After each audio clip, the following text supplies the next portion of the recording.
You're listening to Renewing Religion, a podcast about worship, social duties, and spirituality featuring an overview of Imam Ghazali's Ihya. This podcast is brought to you by Seekers Hub. This Ramadan, our goal is to raise $75,000 in monthly donations to build a global Islamic seminary so that dedicated students all over the world can complete their journeys and become Islamic scholars. You can help them by becoming a monthly donor at seekershub.org/donate. بسم الله الرحمن الرحيم الحمد لله رب العالمين اللهم صل وسلم وبارك على سيدنا محمد وصحبه أجمعين وبعد. So we continue just taking some points from the chapters of Ihya al-Deen, the revival of the Islamic disciplines or Islamic sciences. And as you may already be aware, Imam Ghazali divided the book into four major sections. So we're reading in the third section, which is called Rub'a al-Muhlikat, which is talking about those things that are vices. In the Arabic it's called muhlikat, which means those things that can destroy you. Right? So not so much destroy in a physical sense, but destroy you in terms of your humanity. Because if you are stripped of your humanity, then what's left? You just you may be living and breathing and eating and doing everything else like a human being might do, but you're just down to your bare animalistic attributes. And so we don't want to be stripped of our humanity. And these muhlikat, right, these things, if they are allowed to grow and fester and develop within one, these vices, then it will take away your humanity. You'll become something that, as the Quran talks about certain types of people, right? People who have been endowed with certain faculties. أَلَهُمْ قُلُوبٌ يَفْقَهُونَ بِهَا أَمْ لَهُمْ آذَانٌ يَسْمَعُونَ بِهَا. Do they not have hearts by which they can understand with? Do they not have ears by which they can listen with?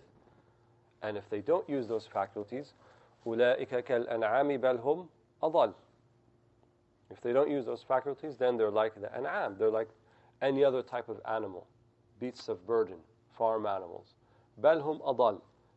No, they're actually worse, because nothing more is expected from the animal except to do exactly what it's supposed to do by instinct.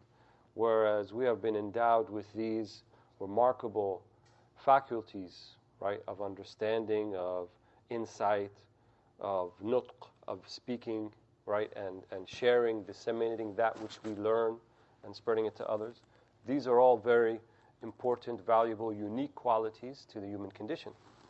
However, they can become obscured, they can become lessened if we allow these vices to grow within us. And this was really the thesis of Imam Ghazali. He felt that during his time that people were concentrating on the exterior aspects of the deen to the detriment of the internal secrets of the deen. Right? That's why in the first set of 10 chapters, the first 25% or the first quarter of the book, he dedicates it to talking about al-ibadat, talking about the ritual devotional acts, but he looks at them from what he calls al-asrar. So I'll talk about asrar al-salah, asrar al-zakah, asrar al-hajj, the secrets of prayer, the secrets of zakat, the secrets of hajj. Why do we do these things, and what are we supposed to be getting out of them? They're not just the physical exercises that they are, right? That's just the representation of it, but there's something much more meaningful about it. So in this third quarter of the Ihya, the last quarter deals with virtues. So after you've done what's called a takhliyah, which is to remove vice, then you move on to embodying the virtues. And so he'll talk about what are pretty much the cardinal opposites of all the things we're talking about here. So right now we're talking about the condemnation of love of money and miserliness, right? Being stingy with whatever wealth that you may have. The opposite of that would be a sakha, which would be generous, to freely give, or al-ithar, right, which is to prefer others over yourself. These are the virtues that you want to embody within yourself. But first, it requires a recognition about the reality of why we love wealth in the way that we do, and why we are so unwilling to part with it. And this is what he talks about in this chapter. So just some of the points, as I said, his manhajiyya, his methodology is to bring out verses in the beginning. He mentions this verse, يَا أَيُّهَا الَّذِينَ آمَنُوا لَا تُلْهِكُمْ أَمْوَالُكُمْ وَلَا أَوْلَادُكُمْ عَنْ ذِكْرِ اللَّهِ وَمَنْ يَفْعَلْ ذَلِكَ فَأُولَٰئِكَ هُمُ الْخَاسِرُونَ.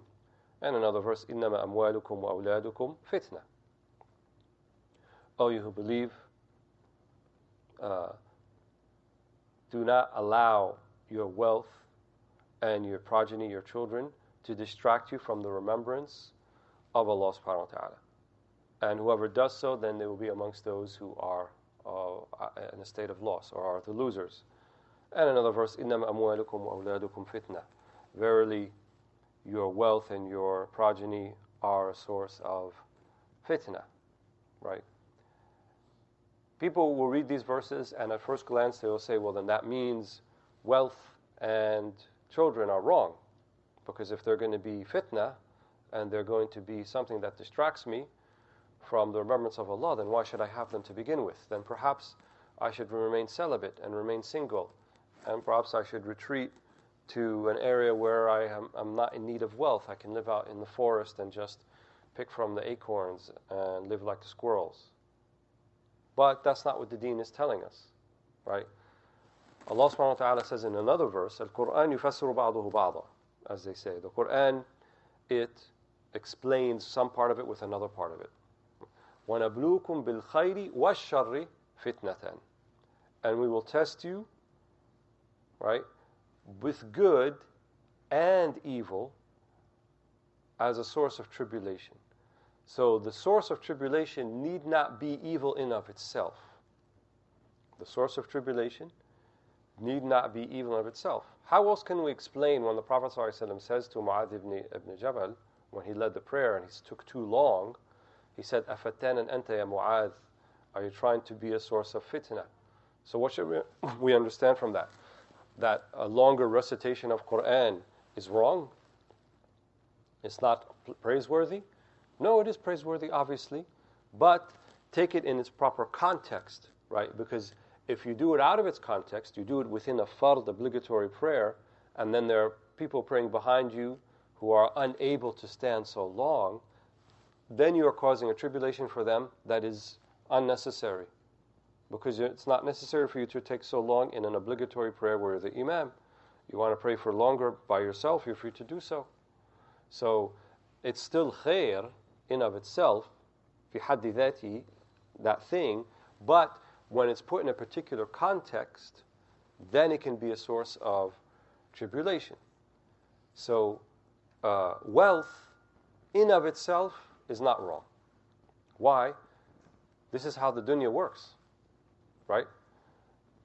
If we are instructed, if we are obligated, right, to spend upon those whom we are responsible for, right, and ourselves, that means there has to be some acquisition of wealth. So acquiring wealth in of itself is not wrong per se. What's wrong then is for it to become all-consuming, so that's all there is for you. And it distracts you from things that are more important, right? رِجَالٌ لَا تُلْهِيهِمْ تِجَارَةٌ وَلَا بَيْعٌ عَنْ ذِكْرِ اللَّهِ وَإِقَامِ الصَّلَاةِ. There are people, there are men, and also refers to women, whose trading, whose commercial activities, and their buying and selling does not distract them from the remembrance of Allah subhanahu wa ta'ala and from establishing the prayer. It didn't say they don't trade, they don't engage in commercial transactions, or they don't have children, but rather not for it to be a source of distraction from those things that are also quite important. And the reason that they become distracting then, right, because Allahu, as I think we said yesterday, right, and tulha bishay means it's a busyness of the heart, not of the limbs. It's a busyness of the heart, first and foremost, rather than a busyness of the limbs. So that means it's occupying most of your thoughts. It becomes a source of your aspirations. It's the thing that you think about. Everybody, before they go to sleep at night, they lie in bed and they think about something, right? Everybody does that.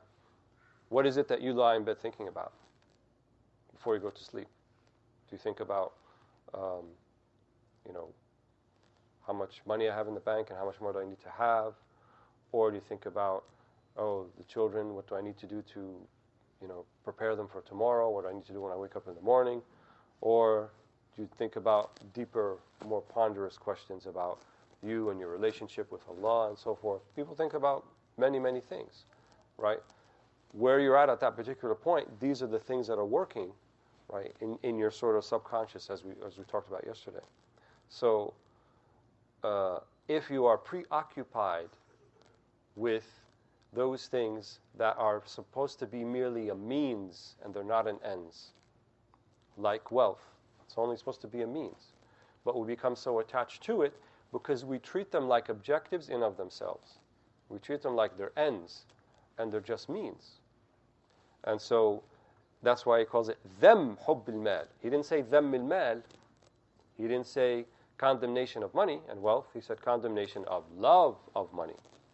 So here we're talking about aspects of the heart. All of these vices, primarily, we're talking about how do you feel about them? How do you interact with them?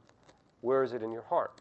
And that's why the popular saying of a zuhad, they would say, اجعل الدنيا في يدك ولا في قلبك. Put the dunya in your hand, not in your heart, right? You have sultan over the dunya, you lead the dunya and you do with it as you wish. Don't let it lead you around, right? You have control over that which you acquire in terms of material wealth, not that that has control over you. So, as a result then, the condemnation and finding the love of the money is blameworthy. And that's why one of the principal, Imam Ghazali talks about this in the chapter about the zakat, one of the principal objectives of zakat or sadaqat, or giving your money away for charity, is so that you can work on this removal of the love of it. And the Quran makes that one of the criteria of true righteousness. لَن تَنَالُوا الْبِرَّ حَتَّى تُنْفِقُوا مِمَّا تُحِبُّونَ. You do not reach true birr, right? True piety with Allah subhanahu wa ta'ala until you spend of that which you love. You have to give up something that you love, right? And in the hadith, as-sadaqatu burhan. The sadaqah is a burhan. The sadaqah is a proof. Charity is a proof. What is it a proof of? It's a proof that you're being sadiq, you're being truthful and honest when you say, La ilaha illallah Muhammadun Rasulullah. It's a proof that when you say, I love Allah and I love His Prophet, well, prove it.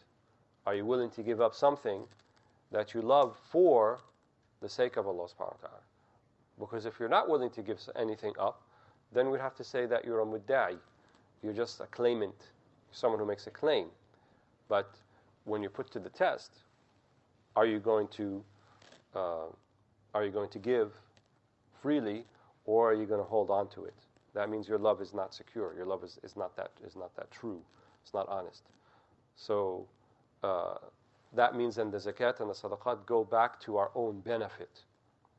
Yes, there is a benefit for al-qabid. There's a benefit for the one who's receiving it. And we all know that. But the greater benefit is for the one who's giving it. Because it allows them then to purify themselves from this attachment to those things that they possess. Right? And it's by no mistake that we're all going to die, and all the things that we're going to possess will be meaningless and worthless. No matter how many zeros you have at the end of your bank account, they mean nothing once you're in the grave. And so then our sense of aspiration and holding on to something should be then with that which is eternal and forever, not the thing that is diminishing and the thing that is temporal and ephemeral and doesn't last. So our ilm and our amal, these are the things that we bring to the akhirah. Our knowledge of Allah, of God, is what we bring to the akhirah. And our amal, what did we actually do during our life? How were we with people? How did we interact? Were we a source of good and a source of mercy? Or were we the opposite of that? These are the things that we call then a'mal al-akhirah. Even though you're doing them in the dunya, they directly relate to the next life, to the akhirah. And so that's why they become important. But in order for you to be facilitated to do those things, removing these vices, these obstacles, are essential. They are essential. It's not like an extracurricular activity that one has a choice of partaking or not partaking in. Imam Hassan al-Shadhili, he said that whoever doesn't partake in this science of ours, this discipline, tazkiyah, suluk, right, purifying one's heart, then if they die in that state, it's like they died and they are insistent upon al-ma'siyah. And they're insistent upon being disobedient to Allah subhanahu wa ta'ala. So everyone should have some type of program, an active one, where they're thinking about how do I remove my shortcomings? And the first step to removing shortcomings is identifying them to begin with, right? Or at least acknowledging them, right? If you say, I'm good, I don't have any of that stuff that he's talking about. It's all good for me, and I love Allah, I love His Prophet, Allah Ghafur Rahim. Then you're mudda'i, you're kadhab. Because if you think that about yourself, you're certainly not that.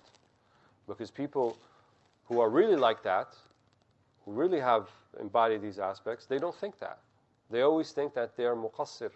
They always think that they're not doing enough, that they're negligent, that they're remiss. There's always something more that they can be doing. But if you feel like you're doing everything that you can, and that's perfect, and Allah should be satisfied with that, then there's a problem here. You have to look deeper within yourself and realize that not admitting your shortcomings is one of the worst shortcomings. And the ulama, they have a word for that. They call al-ujb, or rida an al-nafs, which is to be pleased with with oneself. And they call that ad-da' al-udal, the incurable spiritual disease.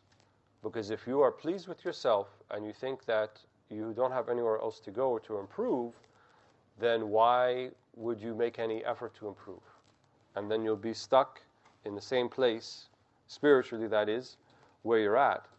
But the reality of it is that you're not going to be stuck there, you're going to be getting worse. Imam Ali radiallahu anhu, he said, there's no such thing as staying still, right? This qalb is mutaqallib.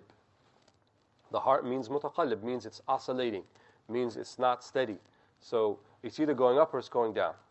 So if you think that if you're staying still, you're actually decreasing. You're not increasing. You have to feel that you're on a path of tarqiyah. You're on a path of increase to actually increase. So here he describes later in the chapter about two types of people. Those people who actually have physical wealth and then those who don't. Right? Both can be afflicted by love of money. You may say, well, how is the one who doesn't have any, how can they be afflicted by that? They don't have it to begin with. But we said it's not about the physical acquisition of it, that you actually have it, but rather, are you looking for it? Are you seeking it? Right? And the virtue that they talk about that signifies that you're not seeking it and that you are content with the circumstances that have come your way, that's called qana'ah, right? That's called being content with what Allah has decreed for you. If you compare that to what we just said earlier, just a few minutes ago, which means you're not content with yourself. So we're asked to be content with certain things, and we're asked not to be content with certain things. What are we asked to be content with? Your circumstances. In other words, those things that are pretty much outside of your control. How tall you are, what color skin you have, who your parents are, how much money you have in the bank account. Even those things, these are from the arzaq, right? These are things that have been decreed that Allah gives to you. And Allah says that فَضَّلْنَا بَعْضُكُمْ عَلَى بَعْضٍ فِي الرِّزْقِ. Some people we have preferred in the rizq. Some people have given more than others. And if Allah subhanahu wa ta'ala is the one who's decreeing this and He's the one who's deciding, then there's another virtue that you need to have in order to get at this thing called qana'ah, which is contentment with your circumstances. That's called tafweed. In other words, you place complete faith and agency in whatever Allah decides for you.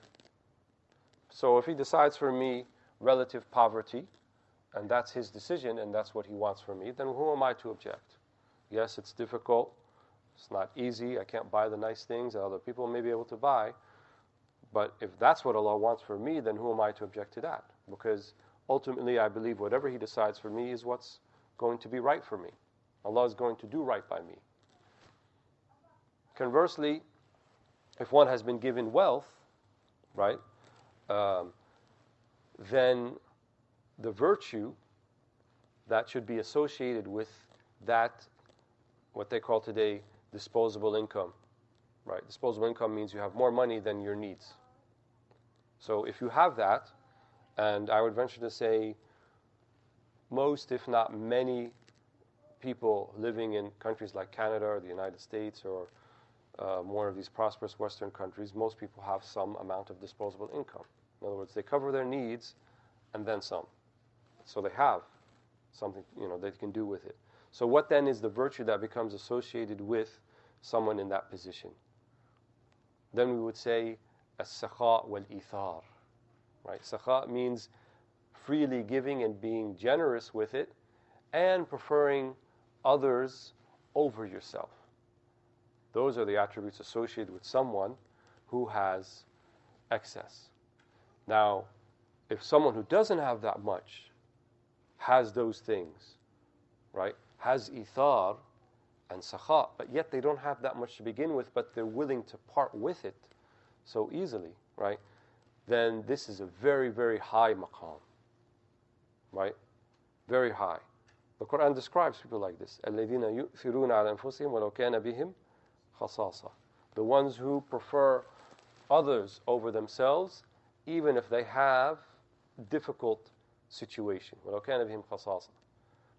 It's said that the sabab al-nuzul, or the reason that this verse was revealed, was in response to a particular situation. In other words, it was revealed at this particular time. It was always going to be revealed, but at this particular time, because there was a person from the Ansar. One of the things that the Prophet ﷺ did, the first things when he reached Al-Medina, آخى بين الأنصار والمهاجرين, which means he designated a brotherhood relationship between the ones who emigrated, the Meccans, and the ones who were emigrated to the Medinians. And he said that he paired people up. So he would say, this is like your brother. You need to have bonds of brotherhood and take care of each other. He wanted to build a society that was built upon solid foundation. And so one of the Ansar, who was paired up with one of the Muhajirin, he's bringing him over to have supper, and his wife tells him, we don't have anything. We have enough for like one person. We don't have enough. He said, then do the following. It's in the evening. Don't turn on the siraj. Don't put the lamp on. And put bowls in front of you and me, and leave them empty, and put a bowl in front of our guest coming from Mecca, and put the food in his bowl, and then we'll pretend to eat while he's eating. So he doesn't think that we just fed him and we're not feeding ourselves. هذا يسمى إثار, right? That's preferring, your brother over yourself, and that's it's a rare attribute to have, especially if كان بك خصاصة, if you're not in a position, right? Because people say to themselves, well, I'm just getting by here. I can't really, part with anything right now, but maybe sometime in the future, things are a bit easier for me, and so forth. But at the very minimum then, for someone in that position, they should have qana'ah. Don't look to other people. لا تتمنى ما فضل الله بعضهم على بعض. Do not have tamanni. Don't have wishful thinking. I wish I had this and I wish I had that. Look at those people. They have these things. They have these nice things. I wish I had that. Because the nicest thing that you can possess, that's better than all of that, is to be content with your circumstances. Right? This is a ghina, la yanfa. This is a treasury. It's a wealth that never runs out. Because people would be astonished to know that most people, or many people of means, they actually feel like they don't have enough. And they need to have more. Because that's the nature of the dunya. We've covered in the last chapter, dhamm dunya, right? The condemnation of the dunya is that you will never be satiated by it. No matter how much you get of it, you're always going to want more. Right? It's like someone who has thirst, and they drink, and they drink, and they drink, and they drink, and they never get satiated. Their thirst is never quenched. That's how the dunya is. And so knowing that, then we have to seek, to be satiated, to be content by a different means, not by partaking in the dunya, right? If something is a poison, you don't fix yourself by eating more of the poison. You only become more poisoned and more sick. But you fix yourself by taking the dawa, by the remedy, right? And Imam Ghazali describes the remedies, and he says it's mamzuj bayn al-ilmi wal-amal. It's a combination of knowledge and a combination of deeds, right? So the knowledge that qana, that being content with your circumstances, is true wealth, right? To, in your heart, to feel you're not in need of anyone except Allah subhanahu wa ta'ala. أنت الغني ونحن الفقراء إليك. Because the faqir, the meaning of faqir means the one who is in need. And if you only have need of Allah subhanahu wa ta'ala, then faqr here becomes ghina, becomes the opposite. Because if you're only in need of Allah subhanahu wa ta'ala, then you don't need anyone else. That means you're mustaghni an kulli ma siwa Allah. You are not in need of anyone besides Allah. Such a person, then we would describe them as a wealthy person. Amma al-ghani, the one who is self-described as wealthy because of material things, but they feel like they need and they need and they need, فَهَذَا هُوَ الْفَقْرِ. That's the true poverty, because they're never satiated. They want to have more, and they want to have more, and they want to have more, and so forth. So we need to reorient our relationship with the things that we acquire. We need to learn to be satisfied with kind of the little small blessings in life, right? We need to actually fight the tide and fight the culture that's all around us that tells us your worth as a person is defined by that which you accumulate and own. The type of car that you drive, the neighborhood that you live in, type of clothes that you wear, right? And in reality, none of those things define who you are. Right? We have certain ritual acts and devotions in the deen that remind us of this. Why is it that when we go to Hajj, we all dress the same? And we all wear the very same kind of very simple rida and izar, right? Just an upper garment and a lower garment for the men. It's to remind us this is how we're going to end up. That the prince and the pauper, they're the same. Everyone is going to go into the same grave that's 6 feet deep by 2 feet wide. Everyone. There's no difference, right? You can make yourself a very nice fancy coffin and have all the trappings and so forth, and maybe be put in a fancy mausoleum somewhere, but at the end, if you open that coffin up and you look inside, you can't tell the millionaire from the person who lived in a stairwell somewhere. They look exactly the same. So having this kind of vision, this basira, this insight, to see the things as they really are, and not to be deluded by the trappings of the dunya and the trappings of wealth and the trappings of money, right? And there have been several studies that have been done. People, after they reach a certain threshold of kind of a minimum amount of income or wealth where their needs are being taken care of, there is not a big difference in what they call the happiness index. There's not a big difference. In fact, people who are kind of just right above their needs and a little bit more than that generally are more happy than those who have extreme wealth. Because extreme wealth in and of itself is a fitna, it's a tribulation, it's a trial, right? When you are so separated from the rest of society, right, and society defines you then about what you own and the wealth that you have, right? Such people then become completely consumed and focused on that part of who they are, because that's all that they know. Everyone else defines them by their wealth. And soon that becomes not enough for them. So like in our country, they want to become president of the United States. The U.S., that is. Right? Because they've done everything else. They have all the wealth that they want. What else can there be after that? So, I think what we keep in mind from this chapter is that whatever we're given, it's from Allah subhanahu wa ta'ala. And if Allah wants us to redistribute that, right? Because when He asks us to give sadaqat or zakat, really it's a redistribution. The bank account is His. You're just the treasurer who signs the check. If He makes a request, pay this to this and pay this to that, you say, Sam'an wa ta'atan. I hear and I obey because it's not mine to begin with. Allahu a'lam. So let's go to the chapter after that, 28, which he calls ذم الجاه والرياء. He says أعلم أن الجاه محبوب القلوب فلا يسمح بتركه إلا الصديقون ولذلك قيل آخر ما يخرج من رؤوس الصديقين حب الرياسة ونبين الغرض من ذلك بفصول.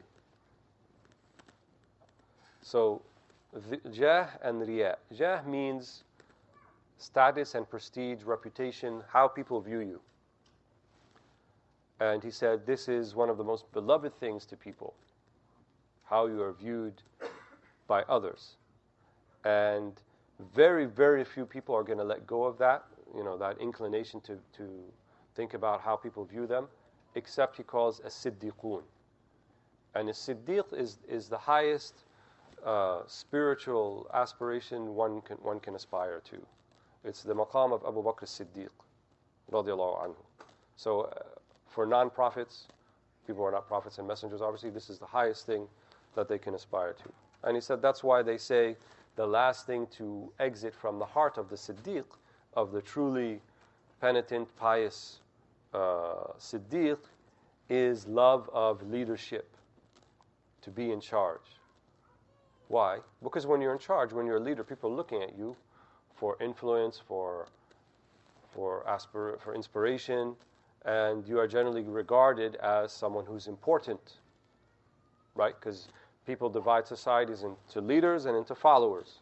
So if you're a leader, right, you're matbu'a, people are following you, that's better than being tabi', when you are following others. And there's a certain appeal to that, right? That's beloved to many people. And that's blameworthy. So he says, أعلم أن أصل الجاه هو انتشار الصيت وهو مذموم إلا لمن شهر الله تعالى لنشر دينه. He said, know that prestige and status, it is the spread of fame. Right? And it's, subhanAllah, Ghazali wrote this 1,000 years ago, but it feels like he's talking about today. Because now we have this very new, unique phenomenon where people are famous for being famous. They haven't really done anything. At least in the past, people were, their fame spread because they actually, contributed something, they did something, right, that was noteworthy. But now we have people who just, what did they do exactly? Why is that person famous? Well, because they're famous. Everybody knows them, right? So celebrity then becomes a goal, an objective in and of itself. And it's actually more subversive and encompassing than we realize.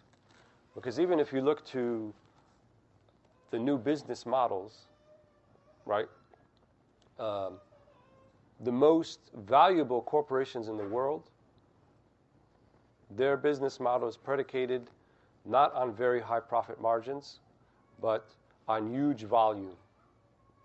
And that's a new phenomenon, right? Amazon, for example. How is it that they can sell at cheaper prices than most everybody else and still make money? And the reason for that is because they have a huge volume. So they're looking at overall, more people know about them, right? The greater number. Why is it that Facebook is such a valuable company, or even Apple? It's all based upon value, right? You're looking at capturing what they say the vast majority of the market share. And then everyone is trying to do that. Everyone is trying to get that new nifty idea that no one thought of before, that all of a sudden will go viral, right? And even people put videos on YouTube. The whole idea, well, I wanted this thing to go viral. What does that mean, go viral? Everybody gets to know about it. You get 100,000 or 1 million downloads, or whatever the number is for viral. Then people know you, right? And then that becomes an objective of itself for people to know you.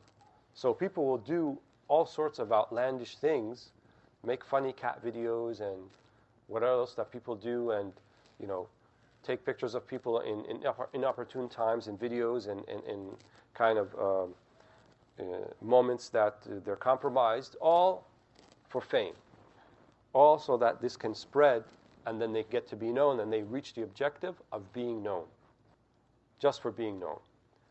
So Imam Ghazali includes this as one of the cardinal vices, right? The idea that you want to be popular, that you want to be known. And he said this is blameworthy, right? Except for that which Allah subhanahu wa ta'ala, He has made them known for the dissemination of His deen. That's different, right? But it says here, Man shaharahu Allah, not man shahara nafsahu. Whoever Allah has done that for them. Not that you make that a goal in of itself. So even people who are involved in the dissemination of the deen, they should never have the type of objective where myself, as a person, want to be known. But rather the objective is, we want this deen, this beautiful set of principles and akhlaq and vision of reality in the world as it is, we want that to spread to every household because we believe that's the best thing for any particular human being on the face of the planet. We want that. But not so that I can become known, or fulan can become known, or a certain person can become known.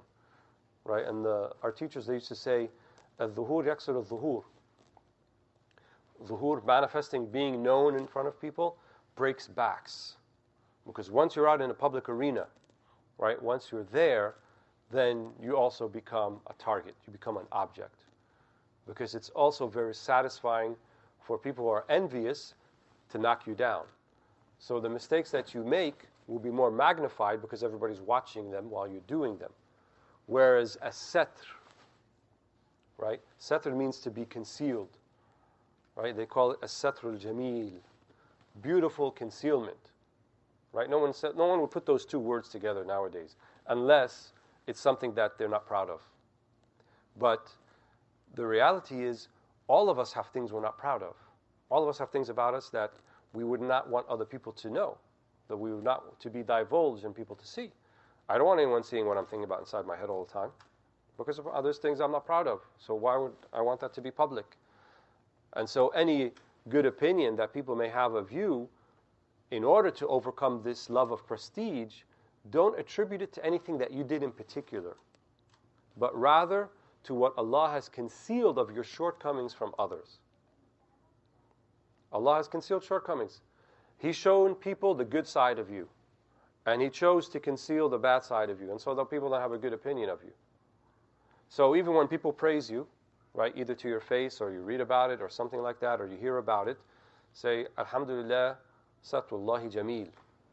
Say, praise to Allah that He has concealed my shortcomings and He has put into the heart of these people what good, that if I do have any good, it didn't come from me anyway. It came from Allah subhanahu wa ta'ala. So, really at the core of it, to overcome this love of prestige and love of status is know, for one, that it doesn't come from you, and that any good that you have came from Allah subhanahu wa ta'ala. You didn't do it, but Allah facilitated it for you. And just, take a cataloging of people around you and things that you see.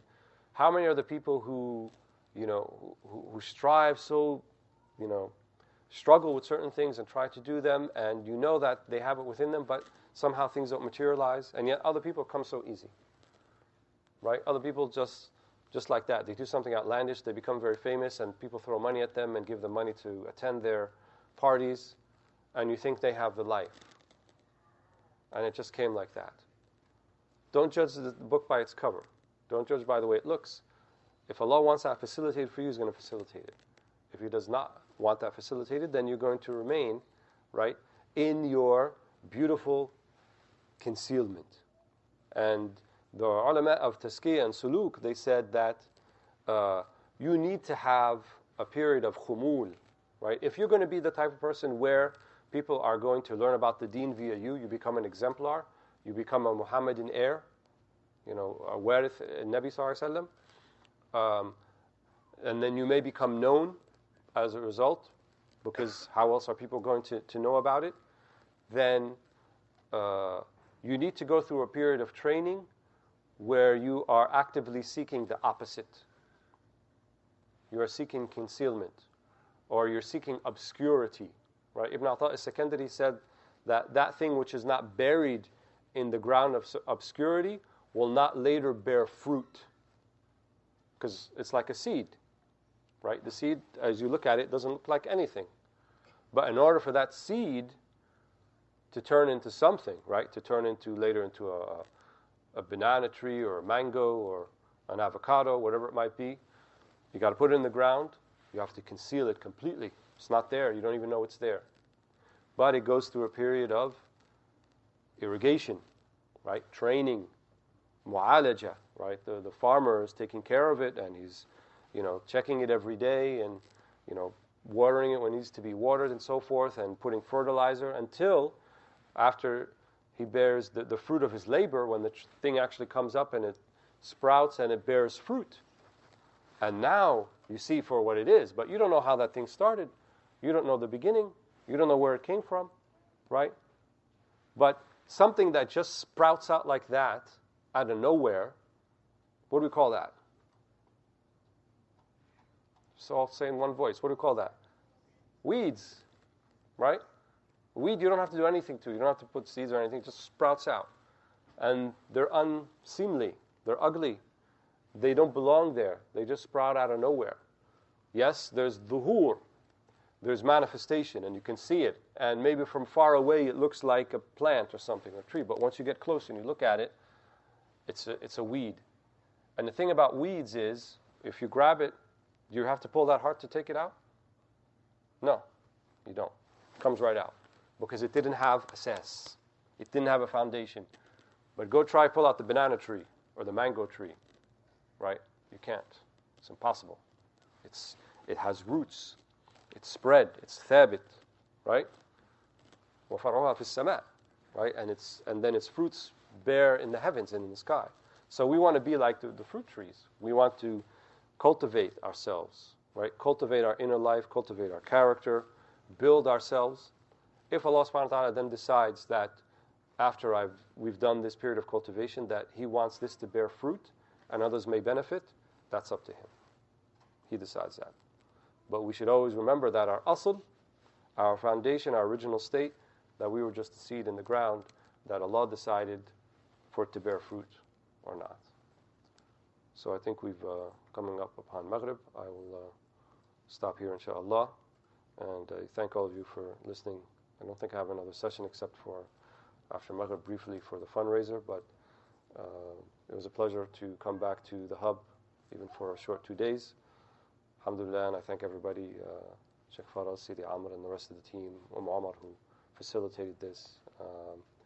And I ask Allah subhanahu wa ta'ala to accept our fasting in these few remaining days. It's amazing that here we are, and the month is virtually over, and it feels like it just started.